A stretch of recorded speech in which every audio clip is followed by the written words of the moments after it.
YouTuber Mukhtar அவர்கள் வந்து கைது செய்யப்பட்டிருக்கிறார். என்ன அவர்கள் கைது செய்யப்படுறார்? அந்த கேடுகட்ட கேரக்டரை ஊடுகட்டு அடிக்கிறதுக்காக மத்திய காவல் படையினர் வந்து கொக்கி போட்டு தமிழ்நாட்டுக்கு கொண்டு வந்துட்டு இருக்காங்க. அது அவர் எப்படி பிடிபட்டார் அப்படிங்கிறத பார்க்கலாம். அதற்கு பிறகு பாலிமர் நியூஸ் 24/7 ஜனனம் தமிழ் இந்த நியூஸ் சேனல்லாம் முடக்கப்பட்டிருக்கிறது. தாவேக அரசு வந்து செய்தி ஊடகங்களை முடக்குகிறது அப்படின்னு பல குற்றச்சாட்டுகள் வந்திருக்கு. அது என்னென்ன அப்படிங்கிறத விரிவாக பார்க்கலாம். வாங்க வீடியோக்குள்ள போலாம். நான் உங்கள் ஏங் தாத்தா.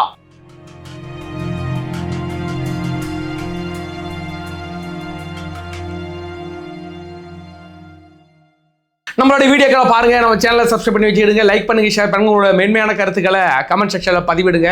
முதலமைச்சர் விஜய் அவர்கள் தொடங்கி வச்ச அந்த சிங்க பெண்கள் அதிரடி படை இப்ப தமிழ்நாடு முழுக்க பரவி தங்களுடைய பணிகளை சீரும் சிறப்புமா பண்ணிட்டு இருக்காங்க அப்படிங்கிறத பார்க்குறோம். பல இடங்கள்ல அந்த சிங்க படையை வந்து போயிட்டு இன்ஸ்பெக்ஷன் பண்றது, அந்த குழந்தைங்கள்ட்ட பேசுறது, பெண்கள் அதிகமாக நடமாடும் இடங்களில் போயிட்டு இன்ஸ்பெக்ட் பண்ற மாதிரியான நிறைய விஷுவல்ஸ் வருது. பார்த்தீங்கன்னா வேலூர் பகுதிகளில் அந்த காவல் படையினர் வந்து போயிட்டு எல்லா இடங்களையும் பெண்களை கூப்பிட்டு உங்களுக்கு எது பிரச்சனை இருக்கா, எங்கெங்க பிரச்சனைகள் இருக்க பகுதிகளெல்லாம் போயிட்டு ஆராய்ந்துகிட்டு இருக்க விஷயங்களை பார்க்குறோம். அது ஒரு வேலூர் பகுதிகளில் நீங்கள் பார்த்தீங்கன்னா நம்மளுடைய தாவேக ஆஃபீஸ் ஒன்று இருக்கும். அதுக்கு எதுக்காப்புல ஒரு ஸ்பா ஒன்று இருக்கும். அந்த ஸ்பாவில் போயிட்டு நீங்கள் ஃபஸ்ட்டு செக் பண்ணணும். அதில் தேவையில்லாத பல வேலைகள் நடந்துகிட்டு இருக்கு அப்படிங்கிறதெல்லாம் நியூஸ் வருது. நம்மளுடைய சப்ஸ்கிரைபர் ஒருத்தர் அங்கே போயிருக்கிறாரு. அவரு ஆஃபீஸுக்கு போயிருக்கிறாரு. சரி ஸ்பா இருக்க அங்கே போயிட்டு அந்த இதெல்லாம் பண்ணுவாங்கல்ல, சரி அப்படின்ட்டு போயிருக்கிறாங்க. அங்கே போயிட்டுன்னா உங்களுக்கு வேறு எதுவும் சர்வீஸ் வேணுமா, உங்களுக்கு வேறு எதுவும் சர்வீஸ் வேணுமா அப்படின்ட்டுருக்காப்புல. நம்ம பையனுக்கு புரியலை ஒன்றும். அவருக்கு புரிஞ்சுக்கிட்டு சரிங்க அவனுக்கு கையை காலம் மட்டும் அனுப்பி விடுங்க, வேறு எதுவும் வேணாங்க அப்படின்ட்டு துள்ளி குதிச்சு வந்திருக்காரு. அந்த இடங்கள் கல்லூரி பெண்கள், ஸ்கூல் பிள்ளைங்கள்லாம் போகிற இடம் வர இடம். அதனால் இதை கருத்தில் கொண்டு அந்த வேலூர் பகுதியில் உள்ள அந்த ஆஃபீஸுக்கு எதுக்கால உள்ள அந்த ஸ்பாவில் போயிட்டு செக் பண்ணி அது நடவடிக்கை எடுக்கணும். ஏன்னு கேட்டிங்கன்னா அது ஒரு காவலருடைய கண்ட்ரோலில் இருக்குது, அதனால் தொடர்வதற்கு பயப்படுறாங்க அப்படின்ற நியூஸ் எல்லாம் வருது. அதெல்லாம் தேவையில்லாத வேலை. அதெல்லாம் ஒரு நியூஸ் நாளைக்கு சன் நியூஸில் வரும் இதெல்லாம். அதனால நம்மளே போயிட்டு முன்னெடுப்பா அந்த தாவேக்கால் உள்ள எம்எல்ஏ ஒருத்தர் இருக்கிறாரு, வினோத்னு நினைக்கிறேன். அவர்லாம் வினோத் அவர் போயிட்டு இதெல்லாம் இன்ஸ்பெக்ட் பண்ணால் கரெக்டாக இருக்கும். அடுத்தது பார்த்தீங்கன்னா அந்த முக்தார் அப்படின்ற ஒரு யூடியூபர், அவரை வந்து காவல்துறையினர், மத்திய காவல் படையினர் கைது செய்திருக்காங்க. மைசூரில் வச்சு கைது செஞ்சு கொண்டு வந்துட்டு இருக்காங்க அப்படின்னு ஒரே நம்ம பசங்களை ஒரே செலிப்ரேஷன் மூடில் இருக்கிறாங்க.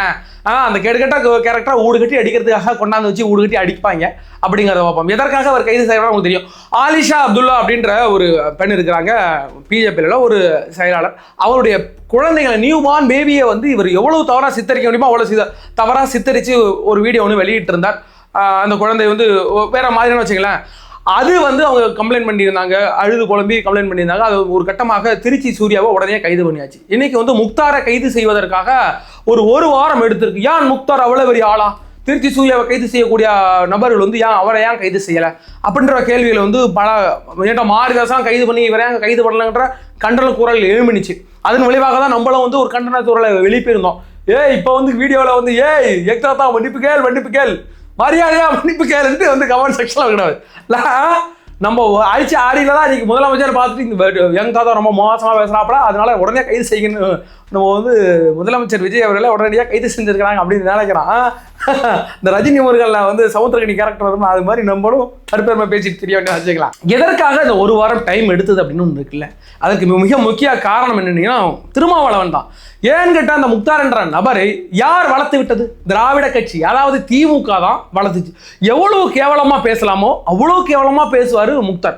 ஏன்னு கேட்டால் ஜேர்னலிஸ்ட் அப்படின்ற போர்வையில் கருத்து சுதந்திரம் அப்படின்றலாம் கெட்டு போச்சு. இன்னைக்கு வந்து யாருனாலும் எப்படிப்பட்ட ஒரு கருத்தைனாலும் வெளியே வச்சிடலாம், யாரு வேணாலும் அபாண்டமாக ஒரு கருத்தை சொல்லி வச்சிடலாம். அதுக்கு பேர் கருத்து சுதந்திரங்க. கருத்து சுதந்திரத்தை நீங்கள் தலையிடக்கூடாதுங்க. கருத்து சுதந்திரத்தை தாவேக தடுக்குதுங்கிற ஒரு போர்வையில் பேசிக்கிட்டு இருக்காங்க. முக்தார் மாதிரியான ஆட்கள்லாம் எப்போவோ கைது செய்யப்பட்டிருக்கணும். எவ்வளோ கேவலமான வேலைகளை பார்த்தாங்க. அதுக்காக வக்காலத்தை யார் வாங்கிட்டு இருக்கா தெரியுமா? நம்மளுடைய மீச இருக்கிறா அப்படி இல்லை நக்கீரன் கோபால் அவர் உட்காந்து. அதாவது நீங்க பார்த்தீங்கன்னா அவர் முக்தார் வந்து பயர்னு கேள்விகளை கேட்டு அட்டாக் பண்ணுவாருங்க. நம்மளே நிலக்கல வச்சிருக்கோம். அப்படிப்பட்ட ஒரு ஜேர்னலிஸ்டை கைது செய்வதற்காக இந்த காவல் படையினர் போயிருக்கிறாங்கன்னா பாருங்க, இந்த ஆட்சியில கருத்து சுதந்திரமே இல்லைன்னு யார் சொல்லிட்டு இருக்கிறா? இந்த இந்த மீசையை கைது பண்ணி கொண்டு உள்ள வைங்கயா. இந்த ஆளு எப்படிப்பட்ட கருத்துலாம் சொல்லியிருக்காருன்னு உங்களாம் தெரியாதா? ஃபர்ஸ்ட் இந்த மீசையை கைது பண்ணி கொண்டு உள்ள வைக்கணும். அவ்வளோ அராஜகமான ஒரு குரூப் இவங்களை எல்லாருமே வளர்த்து விட்டு யாருன்னா திமுக தான் வளர்த்து விட்டாங்க. அதன் ஒரு படியாக தான் எங்கே போய் முக்தாரு எந்த எல்லையும் மீறி யாருனாலும் விமர்சிக்கலாம் அப்படின்ற போர்வையில் கொண்டாந்து இன்னைக்கு இந்த அளவுக்கு வந்திருக்கு. இன்னைக்கு கைது செய்யப்பட்டதுக்கு வந்து உண்மையிலேயே வாழ்த்துக்கள். இதற்கு மிக முக்கிய காரணம் யாருன்னு பார்த்தீங்கன்னா அவதான் திருமாவளவன் தான் இவரை கைது செய்யக்கூடாது, நாங்கள் வந்து முன்ஜாமீன் வாங்குற வரைக்கும் கைது பண்ணாமல் இருக்கணும்ட்டு பெரிய ப்ரெஷர் கொடுத்தாரு. அந்த பெரிய ப்ரெஷர் மூலமாக திருமாவளவன் நேரடியாக விஜய் அவர்களை கான்டாக்ட் பண்ணி நீங்கள் கொஞ்சம் தயவு செஞ்சு இதை கொஞ்சம் இது பண்ணணும் அப்படின்னு சொல்லும்போது தலைவர் விஜய் அவர் என்ன சொன்னால் நீங்கள் சிடிஆர் நிர்மல்குமாரை பாருங்கனாரு.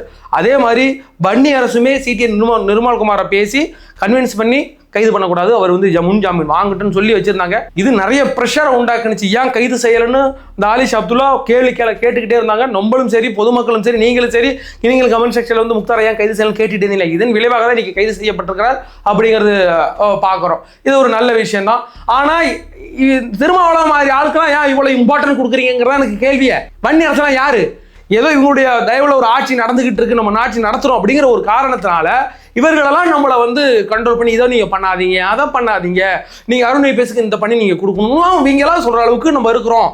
அதுங்கிறது ரொம்ப கஷ்டமா இருக்கு. இது நீங்க ஒத்துக்கிட்டாலும் சரி ஒத்துக்காம இருந்தாலும் சரி இன்னைக்கு முக்தாரை கைது செய்யாமல் தடுத்ததற்கு மிக முக்கிய காரணம் திருமாவளவனும் வன்னி அரசு அவர்களும் தான்.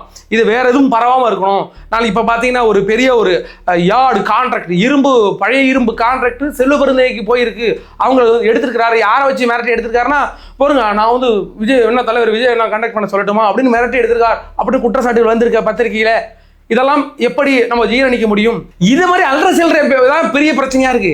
இது மாதிரி காங்கிரஸ்காரங்களும் கம்யூனிஸ்ட்லாம் வேலை பார்க்க மாட்டாங்க. கம்யூனிஸ்ட் வெளில இருந்து ஆதரவு எனக்கு மந்திரி பதவியோட வேண்டாம்ட்டு வெளில உட்காருங்க. அவங்க எல்லாம் வந்து எனக்கு இது பண்ணி கொடுங்க அது பண்ணி கொடுக்கலாம் கேட்க மாட்டாங்க. இதை மாதிரி இந்த கட்ட பஞ்சாயத்து குரூப் இருக்குல்ல, பிசிக இந்த காங்கிரஸ் மாதிரியான குரூப்புகள்லாம் இப்படி பண்ணிட்டு இருக்காங்க. இதெல்லாம் தலைவர் விஜய் அவர்கள் ஹெல்ட் ஆகக்கூடாது அப்படிங்கிறத தெரிவிச்சு விடுறோம். அதற்கு பிறகு பார்த்தீங்கன்னா மறுபடியும் இந்த 24x7, அதற்கு பிறகு பாலிமர் நியூஸ், அதற்கு பிறகு ஜனனம் தமிழ், இந்த நியூஸ் எல்லாம் முடக்கி வச்சிருக்கிறாங்க. இது வந்து ஜனநாயகத்துக்கு எதிரானது, நீங்க வந்து 4வது 4th எஸ்டேட்டாக நீங்க அந்த மீடியாவில் நீங்க முடக்கி வைக்கிறீங்க அப்படிங்கிற குற்றச்சாட்டுகள் வச்சுக்கிட்டே இருந்தாங்க. அவரு செய்தித்துறை அமைச்சராக இருக்கிற ராஜ்மோகன் கிளியரா சொல்லிட்டாரு, பாருங்க அதாவது எங்களுக்கு எதிராக நீங்க பரப்புனதுனால நாங்க முடக்கி வச்சுக்கணுங்கிறது அபாண்டமான குற்றச்சாட்டு, அப்படிலாம் நாங்கள் பண்ண தேவையில்லை. அப்படின்னா நாங்க சன் நியூஸை முடக்கிக்கலாமே, ஜெயா நியூஸை மடக்கிருக்கலாமே, அவங்க தான் எங்களை ரொம்ப மோசமாக எங்களை விமர்சிச்சுக்கிட்டு இருக்காங்க. அப்படிலாம் கிடையாது. இதில் செட்டாப் பாக்ஸில் சில பிரச்சனைகள் இருக்கு, அதன் மூலமாக நான் பேசிக்கிட்டு இருக்கோம், அதை கூடியவரை நாங்கள் சரி பண்ணி கொடுத்துறோம்னு சொல்றதுக்குள்ள நேற்றிலேருந்து பார்த்தீங்கன்னா எடப்பாடி பழனிசாமி ஒரு பக்கம் கூப்பிடாரு, டிசென்டிசியா கூப்பிடாரு, அந்த பக்கம் பார்த்தீங்கன்னா முக ஸ்டாலின் கூப்பிடாரு, உதயநிதி ஸ்டாலின் கூப்பிடாரு, எல்லாரும் ஒட்டுமொத்தமாக காலிட்டா இங்க பாருங்க தாவே காட்சியில கருத்து சுதந்திரமே இல்லாங்க அப்படின்ட்டு. அதுக்கு பிறகு நம்மளுடைய அண்ணாமலை இருக்கிறாங்களா, அண்ணாமலாம் சொல்லவா வேணும், அவர் வந்து என்ன கேள்வி கேட்டுட்டாருங்கிறீங்க. அதாவது தாவேக்கா வந்து இன்னொரு திமுக நீங்க மறு வச்சுட்டு வந்து ஏமாத்துறீங்க, அதே வாடகை அதே ட்ரெஸ் எங்களுக்குலாம் தெரியாதா அப்படின்றாங்க. மதவாத சக்திக்கு மாறுவேட போட்டியில இருந்து கலந்துக்கிட்டு போது புதுசா நான் விவிதா லீடு கட்சி ஆரம்பிச்சுக்கிட்டு ஒரு அமைப்பு ஆரம்பிச்சு நாங்கள் நம்ப மாட்டோமா? இவர்களை மாறி ஆட்கள்லாம் வந்து புதுசா கூறாங்க. இதே புதிய தலைமுறை எடப்பாடி அவருடைய ஆட்சி காலத்தில் முடக்கப்பட்டதே, அப்பொழுது யாரு குரல் கொடுத்தானா முக ஸ்டாலின் குரல் கொடுத்தாரு. அதற்கு பிறகு முக ஸ்டாலின் ஆட்சியில் முடக்கப்பட்டுச்சு. அப்போது யாரு குரல் கொடுத்தானா நம்மளுடைய எடப்பாடி அவர்கள் வந்து தையா தக்கான குதிச்சாப்புல. இன்னைக்கு வந்து இது வந்து ஒரு ஃபால்ட் எரர் டெக்னிக்கல் இஷ்யூ அப்படின்னு சொல்லிட்டாங்க. அவர் தெளிவாக சொல்றாரு, ஏன்னா முடக்கனா வேற எல்லா சேனல் இருக்குங்க எங்களை எதிர்த்து பேசுறது, அதை நாங்கள் முடக்கலாமே அப்படின்றாங்க. முடிஞ்ச சன் நியூஸை முடக்கி போடுக்கையா. சன் நியூஸ்காரன் இப்போ பார்த்தீங்கன்னா பவானி சங்கர், கோயம்புத்தூர் பவானி சங்கர்லேருந்து எங்கேயோ போயிருக்காப்புல வெளியூர்ல ஒரு பையன், அவர் சும்மா இந்த சீட் எடுத்து அந்த பேருந்து சீட் இருக்கும்ல அதை எடுத்து ஒரு ஏஐல கிரியேட் பண்ணி பவானி சங்கர் டு துபாய்னு சும்மா ஒரு சர்க்காஸ்டிக்காக போட்டுட்டாப்புல. அதை உண்மைன்னு நினைச்சு இந்த சன் நியூஸ்காரன் எடுத்து ஃபிளாஷ் நியூஸ்ல போட்டான்.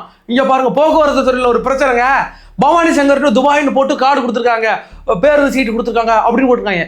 ஏன்னா அந்த பையன் மறுபடியும் கிளாரிஃபிகேஷன் கொடுக்குறாரு, இல்லைங்க நான் சும்மா ஃபன்னிக்கு போட்டேங்க, இதை ஒரு ஃபேக்ட் செக் கூட பண்ணாமல் அப்படி பண்ணிருக்கீங்களா, அந்த மனுஷன் கழுவி ஊத்துறாப்புல. அந்த அளவுக்கு தான் இன்னைக்கு நம்மளுடைய நியூஸ் மீடியாலாம் இருக்கு. எனக்கு தெரிஞ்சு எல்லாத்தையும் முடக்கி போடுங்கப்பா, நியூஸ் சேனல் எல்லாத்தையும் முடக்கி போடலாம். அவனுக்கு எல்லாமே போய் தானே சொல்றானுங்க. நம்ம பிள்ளைங்க ஒரு நியூஸ் போட்டா, சன் நியூஸ்ல ஒரு நியூஸ் போட்டா அது உண்மையான செக் பண்றதுக்கு வராங்க, நம்ம ட்விட்டருக்கு வந்து செக் பண்றாங்க இது உண்மையா அப்படின்ட்டு. அந்த அளவுக்கு தான் இருக்கு. இவங்க எல்லாரையும் முடக்கலாம். நமக்கு 1000 பிரச்சனை இருக்கு, இதெல்லாம் ஒரு பிரச்சனையா? இவங்க நமக்கு பிரச்சனை இந்த நியூஸ் சேனல் தான் பிரச்சனைங்கிறான். அதனால இவங்க முடக்கதெல்லாம் பெரிய அளவில் கண்டுக்கலாம். அதற்கு பிறகு பார்த்தீங்கன்னா நம்ம மயிலாடுதுறையில் ஒரு பெண், ஒரு இஸ்லாமிய பெண் 19 வருடங்களாக சவுதி அரேபியாவில் கஷ்டப்பட்டுக்கிட்டு இருந்தாங்க. அவங்களை கொண்டு வரதுக்காக அவங்க குடும்பம் பல ஆண்டுகளாக இங்கே போராடிக்கிட்டு இருந்தாங்க. பல வாட்டி கலெக்டர்லாம் மனு கொடுத்தாங்க. அதற்கு பிறகு இப்போ தாவேகா ஆட்சி தொடங்கினதுக்கு பிறகு அந்த குடும்பத்தினர் 19 ஆண்டுகளாக என்னுடைய குடும்பத்தை சார்ந்த அந்த பெண் அங்கேயே இருக்கிறாங்க. அவங்களுடைய கணவர் இறந்து போன போது கூட இவங்களால வர முடியல. தற்போது மயிலாடுதுறையில் உள்ள தாவேகா நிர்வாகிகள் எல்லாம் சேர்ந்து அதாவது வெளிநாடு வாழ்த்துறை அமைச்சராக இருக்கக்கூடிய தென்னரசு ஸ்ரீபெரும்புத்தூர்ல ஜெயிச்சார்ல, அவர் அமைச்சராக இருக்கிறார். அவர்கிட்ட போய் கான்டாக்ட் பண்ணி அவங்கள்ட்ட கொடுத்து சொல்லப்போனால் ஒரு 2-3 நாட்களுக்குள்ள நடவடிக்கை எடுத்து இங்கே இருந்து உள்துறை அமைச்சர், மத்திய உள்துறை அமைச்சருக்கு அனுப்பி உடனே நடவடிக்கை எடுத்து அவங்களை மீட்கும் பணி தற்போது நடந்துகிட்டு இருக்கு. அவங்க சக்சஸ்ஃபுல்லாக அங்கே உள்ள ரியாத், அந்த தமாமில் உள்ள சவுதி அரேபியாவில் உள்ள அந்த ரியாத் அந்த எம்பசிக்கு கான்டாக்ட் பண்ணி தற்போது அவங்க மீட்டுட்டாங்க அப்படின்ற செய்தி வருது. பார்த்தீங்களா, வித்தின் 1, 2 or 3 டேஸுக்குள்ள ஒரு கிராமத்தில் மயிலாடுதுறையில் ஒரு தாவேக்க நிர்வாகியால் அங்கே மீட் பண்ணி தலைமை செயலகத்துக்கு கொண்டு போய் அங்கேருந்து உள்துறை அமைச்சரை கொண்டு போய் அவங்களால மீட்டெடுக்க முடியும் அப்படிங்கிறது இந்த ஆட்சியில தான் இது சாத்தியமா இருக்கு. இதே மாதிரி போன ஆட்சியிலே அவங்க எவ்வளவு முறை கொடுத்தும் இது சாத்தியப்படலை அப்படின்னா, விஜய் அவர்கள் சொன்ன மாதிரி எங்காவது ஒரு நல்லது நடந்தா அது நம்ம பிள்ளைங்க செஞ்ச நல்லாண்டா இருக்கு அப்படிங்கிற மாதிரி உண்மையிலே அதெல்லாம் பாராட்டத்தக்கக்கூடிய விஷயம். 19 ஆண்டுகளாக பரிதவித்த மயிலாடுதுறை மாவட்டத்தைச் சேர்ந்த அசர்னிசா அவர்களுக்கு 1 மணி நேரத்தில் தீர்வு கண்ட தமிழக முதல்வர், மக்களின் முதல்வர் ஜோசப் விஜய் அவர்களுக்கு வெளிநாடு வாழ் தமிழ் நலச்சங்கத்தின் சார்பாக நன்றியினை தெரியப்படுத்திக் கொள்கிறோம். மற்றும் பொருளாதார உதவிகளையும் செய்த தமிழக வெற்றி கழக நண்பர்களுக்கும், எங்களுக்கு உறுதுணையாக பக்கபலமாக இருந்து எங்கள் செயல்பாடுகளை அறிந்த குவைத் மண்டலத்தினுடைய பொறுப்பாளர்கள், தமிழக வெற்றி கழகத்தினுடைய பொறுப்பாளர்கள் அனைவர்களுக்கும், அதே போல தமிழக வெற்றி கழகத்தினுடைய ITV பொறுப்பாளர்களுக்கும், பத்திரிகையாளர்களுக்கும், காவல்துறைக்கும் வெளிநாடு வாழ் தமிழ் சங்கம் நன்றியினையும் பறைசாற்றுகிறது. அதற்கு பிறகு பாத்தீங்கன்னா தற்போது 5 தொகுதிகளுக்கான இந்த இடைத்தேர்தலை குறித்து தற்போது பேச்சுவார்த்தை நடந்துகிட்டு இருக்கு. தேர்தல் ஆணையம் என்ன சொல்லியிருக்குன்னா, அந்தந்த மாவட்ட கலெக்டர் இருக்காங்களோ அவங்கள்ட்ட நீங்க அதற்கான முன் ஏற்பாடுகளை பண்ணுங்க அப்படின்னு சொல்லியிருக்காங்க. அநேகமா கூடிய விரைவில் ஒரு 2 மாசத்துக்குள்ளேயே இடைத்தேர்தல் வருவதற்கு வாய்ப்பு இருக்கு. 5 அந்த தொகுதிகளுக்கு இடைத்தேர்தல் வரப்போகுது. இந்த இடைத்தேர்தலாம் இந்த கூட்டணி கட்சிகளை நிர்ணயிக்க போகுது. எங்கெங்க யார் இருக்கிறா, யார் கூட இருக்கிறா, திமுகவும் அதிமுகவும் கூட்டணி வைக்க போகிறதா அப்படிங்கிறதா இந்த விஷயத்துல தெரியும். இந்த இடத்துல அவங்க எப்படிப்பட்ட முடிவு எடுக்க போறாங்கன்னு தெரியல. ஒருவேளை அதிமுகவும் திமுகவும் கூட்டணி வைத்து அந்த 3 தொகுதிகளில் போட்டி வச்சா அந்த தாக்கம் எப்படி இருக்கு அப்படிங்கிறது இன்னும் வரும் காலங்களில் தான் நமக்கு தெரிய போகிறது அப்படிங்கிறத பார்க்கலாம். சரி, மக்களாக நீங்கள் பார்த்து கொண்டு இருக்கிறீர்கள். இந்த முக்தாருடைய கவிதை நீங்கள் எப்படி செலிப்ரேட் பண்ணி கொண்டாடிக்கிட்டு இருக்கீங்க அப்படிங்கிறதையும் கமெண்ட் செக்ஷன்ல பதிவிடுங்க. சரி, வேற ஒரு வீடியோவில் சந்திக்கும் வரை உங்களிடம் விடைபெறுவது நான் உங்கள் யங் தாத்தா.